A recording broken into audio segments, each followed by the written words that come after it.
Meu nome é Victor, e se você tem mais de 60 anos, precisamos ter uma conversa que provavelmente ninguém ainda teve com você com essa honestidade. Não sobre como fazer mais dinheiro, não sobre qual investimento vai render mais, mas sobre algo que vai completamente contra o que a nossa geração foi ensinada a valorizar. A ideia de que parecer pobre pode ser uma das decisões financeiras mais inteligentes que você vai tomar no resto da sua vida.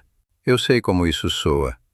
A nossa geração cresceu acreditando que o sucesso devia ser visível, que a roupa, o carro, a casa, a viagem, tudo isso era evidência de uma vida bem vivida, que mostrar o que você conquistou era uma forma de respeito, de reconhecimento, de dignidade. E eu entendo esse instinto profundamente. Nós trabalhamos muito, fizemos escolhas difíceis, abrimos mão de coisas, merecemos mostrar que chegamos lá. Mas aqui está o problema. Esse instinto, quando não examinado com cuidado, está silenciosamente corroendo a liberdade que você tanto trabalhou para construir. E vou te mostrar exatamente como isso acontece, e por que mudar essa perspectiva pode transformar completamente a qualidade da sua aposentadoria. O primeiro ponto é o mais direto e o mais importante de todos. Não importa quanto você ganha. O que importa é quanto você guarda. Essa frase é simples, mas as implicações dela para quem está na faixa dos 60, 65, 70 anos são profundas e raramente discutidas com a seriedade que merecem. Pense nisto. Dados financeiros dos Estados Unidos mostram que mais da metade das pessoas que ganham mais de $100 mil por ano, e o equivalente acontece em qualquer economia do mundo, afirmam que não conseguem poupar absolutamente nada ao final de cada ano. Nada. O dinheiro entra e sai. E isso não é falta de disciplina de pessoas despreparadas. São pessoas bem-sucedidas, instruídas, que passaram décadas no mercado de trabalho. O que acontece com elas? O que acontece com muitas pessoas da nossa geração? Acontece o que os economistas chamam de expansão de estilo de vida. A cada aumento de renda, seja uma promoção, um bônus, a venda de um imóvel, o recebimento de uma herança, o padrão de gastos sobe na mesma proporção. Às vezes sobe mais. O carro novo veio junto com o aumento. A reforma da casa veio depois do bônus. A viagem internacional veio depois da herança. E não há nada de errado em desfrutar do que se conquistou. O problema está quando esse padrão se torna uma armadilha invisível, que você não percebe até chegar na aposentadoria e descobrir que o seu capital não sustenta o estilo de vida que você criou ao longo das décadas. Quando você decide conscientemente parecer menos abastado do que é, quando resiste ao impulso de exibir o seu patrimônio, você está fazendo algo muito mais poderoso do que simplesmente economizar dinheiro. Você está se desconectando de um sistema que foi construído para fazer você gastar tudo o que tem assim que você recebe. Pense nos 60 anos como uma linha divisória. Antes dessa linha, você trabalhava para acumular. Depois dela, você precisa que o que acumulou trabalhe por você. E quanto menos o seu estilo de vida custar, mais longa e confortável será a jornada do outro lado dessa linha. Há algo que os consultores financeiros raramente dizem aos seus clientes com clareza suficiente. Quando alguém de 65 anos me apresenta a sua situação e pergunta se tem o suficiente para se aposentar, a primeira coisa que preciso entender não é o tamanho do seu patrimônio, é o tamanho das suas despesas mensais. Porque o mesmo patrimônio pode durar 10 anos, ou 40. Depende de quanto custa a sua vida. E aí está a beleza brutal desse princípio. Quando você aprende a não aparentar mais do que é, você está simultaneamente reduzindo o custo da sua vida agora e garantindo que o que você tem hoje dure muito mais tempo amanhã. Isso não é austeridade, não é privação, é estratégia. É talvez a mais sofisticada estratégia financeira que existe, justamente porque é tão contraintuitiva que a maioria das pessoas nunca a adota. O segundo ponto é menos óbvio, e por isso frequentemente ignorado. Quando você para de se esforçar para parecer de determinada forma, você naturalmente começa a atrair as pessoas certas. Isso pode parecer uma questão social superficial, mas para quem está nos 60, 65, 70 anos, isso é uma questão de qualidade de vida profunda, talvez a mais importante de todas. Pense na sua vida social atual. Quantas das suas interações giram em torno de consumo? Jantares em restaurantes que custam mais do que você realmente gostaria de gastar. Viagens em grupo, onde o padrão do hotel foi decidido pelo membro do grupo que mais quer impressionar os outros. Presentes de aniversário e Natal, que seguem um protocolo não escrito de valor mínimo. Reformas em casas, para não ficar para trás dos vizinhos. Existe uma pressão social silenciosa que opera o tempo todo, especialmente na nossa geração. Crescemos num contexto em que o status social era medido em bens visíveis, e muitos de nós ainda carregamos essa régua interna, mesmo quando ela já não faz mais sentido para a fase de vida em que estamos. E quanto mais você cede a essa pressão, mais você se vê rodeado de pessoas cuja principal conexão com você é o nível de consumo, não os valores, não os interesses reais, não a substância. Quando você decide conscientemente viver de forma mais modesta, não porque não pode gastar, mas porque escolhe não aparentar, você começa a naturalmente se afastar dessas dinâmicas. E as pessoas que ficam ao seu redor são aquelas que estão lá porque genuinamente querem estar. Não porque você sustenta um padrão de vida que as impressiona. Para quem tem mais de 60 anos, isso tem um peso especial, porque essa é a fase da vida em que a qualidade das relações se torna mais importante do que a quantidade, em que você não tem mais energia nem paciência para relacionamentos que drenam mais do que alimentam, em que você começa a fazer uma curadoria muito mais cuidadosa das pessoas com quem escolhe passar o seu tempo. Quando você para de tentar impressionar, você se liberta para encontrar a sua verdadeira tribo. As pessoas com quem você realmente vibra, com quem você pode ser exatamente quem você é, sem performance, sem custo emocional, sem a necessidade de manter uma fachada. E isso, para quem entrou nos 60, não tem preço. O terceiro ponto pode surpreender você, porque a maioria das pessoas associa viver modestamente com limitação, com abrir mão de experiências, de prazeres, de aventuras. A realidade é exatamente o contrário. Viver dentro dos seus meios, escolher conscientemente não aparentar mais do que você é, abre uma quantidade muito maior de portas do que fecha. Deixa eu te dar um exemplo concreto. Quando viajo, costumo usar o transporte público local. Em cidades brasileiras, em capitais europeias, em qualquer lugar onde me encontro. Não porque não posso pagar por outra forma de transporte, mas porque o metrô, o ônibus, o trem regional me colocam em contato com a realidade daquele lugar de uma forma que nenhum serviço privativo consegue replicar. E sabe qual é a ironia profunda nisso? As experiências que ficam gravadas na memória por décadas raramente são as que custaram mais. São as que criaram conexão real, com lugares, com pessoas, com momentos que não foram planejados, que surgiram do acaso, que aconteceram porque você estava presente de verdade, não dentro de uma bolha de conforto controlado. Quando você viaja como turista de alto padrão, você está pagando para ficar dentro de uma experiência embalada.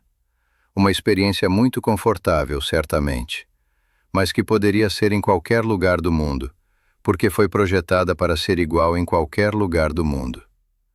O Hotel 5 Estrelas é o mesmo em São Paulo, em Paris, em Bangkok. Os menus são semelhantes, os lobbies são semelhantes. O nível de isolamento da realidade local é o mesmo. Quando você viaja de forma mais modesta, quando você pega o trem regional, quando você come no restaurante simples onde os moradores locais comem, quando você caminha pelos bairros que não aparecem nos guias turísticos, você está genuinamente presente naquele lugar. E é isso que você vai lembrar daqui a 20 anos.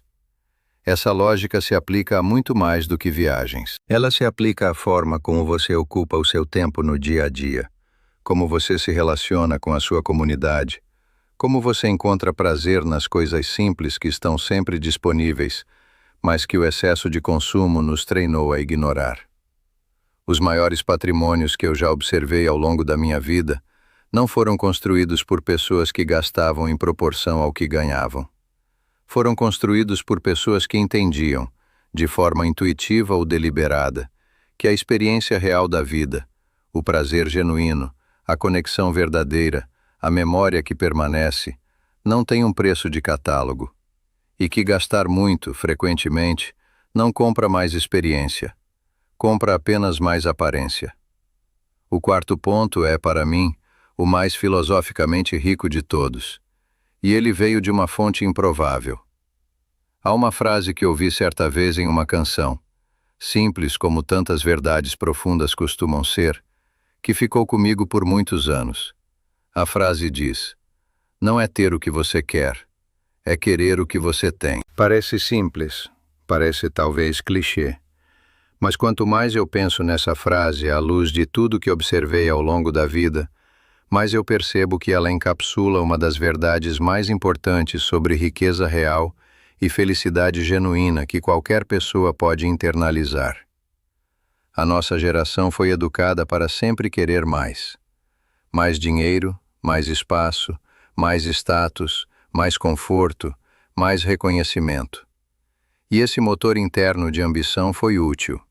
Ele nos fez trabalhar, crescer, superar obstáculos, construir coisas que duraram. Mas há um momento na vida, e para muitos de nós esse momento chega depois dos 60, em que essa mesma ambição que nos fez crescer começa a nos impedir de desfrutar o que já construímos. Porque você sempre pode querer mais. Sempre há um padrão mais elevado, um conforto maior, um horizonte mais distante. E se o seu estado interno é sempre de escassez, sempre focado no que falta, no que poderia ser melhor, no que o outro tem e você ainda não tem, nenhum nível de patrimônio vai te dar paz. Querer o que você tem não é resignação, não é desistir de crescer ou de melhorar. É uma habilidade profundamente sofisticada de encontrar valor genuíno no presente, em vez de constantemente adiar a satisfação para um futuro que nunca chega da forma que você imaginou. E essa habilidade tem uma consequência financeira direta e poderosa, que vai muito além da filosofia. Quando você genuinamente aprecia o que já tem, você naturalmente para de buscar a dopamina da compra nova. Para de precisar do estímulo constante de adquirir coisas como forma de regular emoções ou de construir identidade. E quando isso acontece, o seu dinheiro para de escapar pelas rachaduras do consumo impulsivo. Aquelas compras que você faz sem pensar muito, que prometem melhorar algo e que ficam esquecidas em algum canto depois de alguns meses. Quantas compras você fez nos últimos anos que você realmente precisava? Quantas foram reações ao momento de tédio, de insatisfação, de comparação com alguém ao seu redor? Quantas coisas você adquiriu porque pareciam resolver alguma coisa e na prática não resolveram nada? Quando você desenvolve a capacidade genuína de querer o que você tem, você não apenas economiza dinheiro. Você se liberta de um ciclo que toda a indústria do consumo foi construída para manter você preso para sempre. Um ciclo de insatisfação artificial, seguido de compra seguida de satisfação temporária, seguida de nova insatisfação. Ad infinitum. E para alguém que está vivendo de patrimônio, ou que vai começar a viver de patrimônio nos próximos anos, essa libertação pode representar a diferença entre uma aposentadoria tranquila e uma aposentadoria marcada pela ansiedade constante de que o dinheiro vai acabar antes do tempo. O quinto e último ponto é estrategicamente o mais poderoso de todos. É o que amarra tudo o que eu disse até aqui em algo concreto e imediato. Parecer pobre, viver conscientemente abaixo do seu potencial de consumo, Te dá algo que dinheiro não compra diretamente. Te dá opções. E opções, depois dos 60 anos, são a forma mais real de liberdade que existe. Deixa eu explicar o que isso significa na prática para quem está nessa fase de vida. Se os seus gastos mensais são enxutos, você tem uma flexibilidade que a maioria das pessoas ao seu redor simplesmente não tem. Você pode escolher parar de trabalhar mais cedo, porque o seu patrimônio precisa render menos para cobrir a sua vida. Você pode recusar compromissos, projetos ou situações que não te interessam, porque não depende de toda a renda disponível. Você pode atravessar um período de turbulência no mercado, uma desvalorização significativa, uma crise econômica, um problema de saúde que exige gastos extraordinários, sem precisar desmantelar tudo o que construiu ao longo de décadas, porque a sua estrutura de gastos é enxuta o suficiente para absorver choques. E há algo muito específico que quero dizer para quem tem mais de 60 anos sobre essa questão de opções. Existe uma forma muito particular de ansiedade que afeta pessoas da nossa geração que chegam à aposentadoria com gastos altos. É a ansiedade de precisar que tudo coopere, de precisar que o mercado continue favorável, de precisar que os juros permaneçam onde estão, de precisar que não aconteça nenhum imprevisto relevante de saúde, nenhum gasto inesperado, nenhuma crise que dure mais do que o previsto. É a sensação de que você está equilibrado sobre uma estrutura muito mais frágil do que gostaria de admitir. E essa sensação não desaparece com mais dinheiro necessariamente. Desaparece com mais margem. E margem se cria reduzindo gastos, não apenas aumentando o patrimônio. Quando seus gastos são menores, essa ansiedade diminui de forma substancial. Não porque você tem mais dinheiro, mas porque a margem de segurança entre o que você tem e o que você precisa é maior e mais confortável. E margem de segurança, na vida financeira como na vida em geral, é o que te permite tomar decisões com clareza em vez de reatividade. Há ainda outra dimensão dessas opções que raramente é discutida com franqueza. Quando você mantém seus gastos sob controle inteligente e consistente, o seu patrimônio pode continuar a crescer, mesmo enquanto você retira uma parte dele para viver. Você pode construir e preservar a herança que deseja deixar para quem deseja. Você pode ter margem para ajudar em momentos em que pessoas próximas precisam, sem comprometer a sua própria segurança.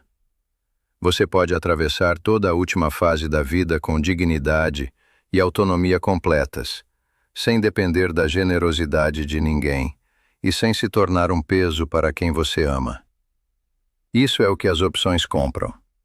Não conforto imediato, não impressão passageira, mas a capacidade de escolher, hoje, amanhã e daqui a 15 anos, como você quer viver. E aqui está o paradoxo final que eu quero deixar com você, porque ele resume tudo. As pessoas que mais aparentam riqueza, que constroem a sua identidade em torno de símbolos de status, de vitrines de consumo, de uma performance constante de sucesso visível, frequentemente são as que têm menos liberdade real na sua vida. Elas precisam manter o padrão porque a identidade delas depende dele. Elas não podem reduzir os gastos sem sentir que estão perdendo quem são, sem sentir que estão recuando, que estão falhando. Elas estão presas a uma versão de si mesmas que custa mais do que conseguem sustentar com conforto. E essa prisão se torna mais apertada a cada ano que passa.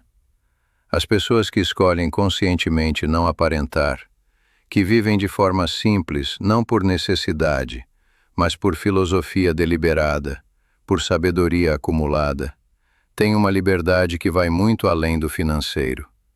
Elas podem ser quem são, onde quer que estejam, com quem quer que estejam, sem o peso de uma performance constante, sem o custo emocional de sustentar uma fachada.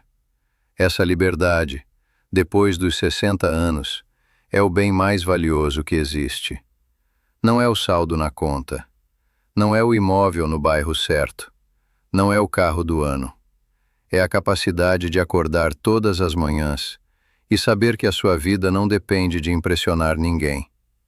Que o que você tem é suficiente, não porque você se conformou, mas porque você foi sábio o suficiente para construir uma vida cujo custo cabe na sua realidade com folga. Observei ao longo de muitos anos padrões que se repetem com uma regularidade inquietante. Acompanhei pessoas que construíram patrimônios imensos e os dilapidaram em uma geração, porque nunca aprenderam a diferença entre ter riqueza e aparentar riqueza. E acompanhei pessoas que viveram com muito menos, em termos de consumo visível, mas que chegaram à última fase das suas vidas com mais paz, mais opções e mais dignidade do que muitos que acumularam fortunas muito maiores. A diferença entre eles não era inteligência, não era esforço. Era essa compreensão simples e, ao mesmo tempo, profundamente contraintuitiva. O seu nível de vida interno, a qualidade da sua paz, das suas relações, das suas experiências, do seu sono, tem muito pouco a ver com o quanto você gasta para mostrar ao mundo quem você é. Você passou décadas construindo a sua vida. Você merece desfrutar o que resta dela com liberdade real. E liberdade real começa no momento em que você para de precisar aparentar.